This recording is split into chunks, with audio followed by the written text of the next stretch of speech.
হুমকি দেওয়া হয়েছিল সামনে মসজিদ, তাই স্কুলে সরস্বতী পুজো করা যাবে না। অবশেষে বিশাল পুলিশ বাহিনী এবং র্যাফ নামিয়ে কঠোর নিরাপত্তার মধ্য দিয়ে চলল বিদ্যালয়ের সরস্বতী পুজো। নদিয়ার হরিণঘাটা থানার অন্তর্গত নগর উখড়া দাসকুলডাঙ্গা প্রাথমিক বিদ্যালয়ের ঘটনা। প্রসঙ্গত উল্লেখ করা যেতে পারে, দিন কয়েক আগে সোশ্যাল মিডিয়ায় একটি ভিডিও ভাইরাল হয়। সেখানে দেখা যায় ওই স্কুলের প্রধান শিক্ষককে পুজো করার নিষেধাজ্ঞা জারি করে হুমকি দিচ্ছে ওই এলাকারই এক যুবক। এরপরই নিন্দার ঝড় ওঠে সাধারণ মানুষ থেকে শুরু করে গোটা রাজনৈতিক মহলে। গতকাল হরিণঘাটা এলাকায় একটি সরস্বতী পুজো মণ্ডপে উপস্থিত হন রাজ্যের বিরোধী দলনেতা শুভেন্দু অধিকারী। সেখান থেকেই তিনি সাংবাদিকদের মুখোমুখি হয়ে বলেন যে বিদ্যালয়ে পুজো নিষেধাজ্ঞা করে হুমকি দেওয়া হয়েছিল, সেই বিদ্যালয়ে পুজো হবে, সেই দায়িত্ব প্রশাসনের।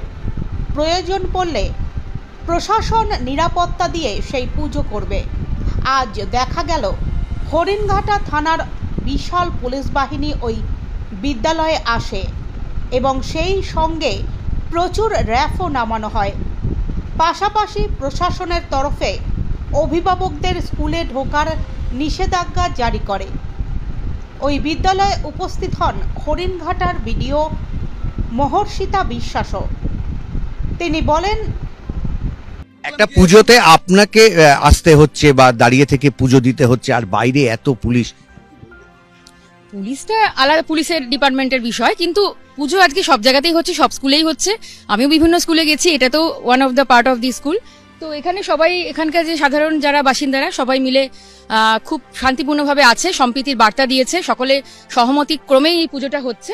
সেটা প্রশাসন যেখানে যেখানে সমস্যা হবে সেখানে তো হস্তক্ষেপ নিশ্চয়ই করবে। এতজন পুলিশকে এখানে আনতে হলো কেন? সেটা পুলিশের ডিপার্টমেন্টের বিষয়। র্যাফ নামাতে হলো কেন? র্যাফ নামাতে হয়নি, শান্তি শৃঙ্খলা বজায় রাখা প্রত্যেকটা পুলিশেরই ডিপার্টমেন্টের হচ্ছে কাজ, তো সেটাই এখানে করা হয়েছে। আপনার ভিডিও অঞ্চলে যে যে স্কুলগুলো রয়েছে সেই স্কুলের মধ্যে কোথায় কোথায় পুলিশ নামাতে হয়েছে, র্যাফ নামাতে হয়েছে? সেটা পুলিশের কাছে তথ্য থাকবে বেশিটা, জিনিসটা বাকিগুলো পাইনি। এখানে একটা ইস্যু ছিল বলেই হয়েছে, কিন্তু সেটা মিটে গেছে। তার মানে একটা ইস্যু ছিল, হ্যাঁ, কিন্তু সেটা মিটে গেছে।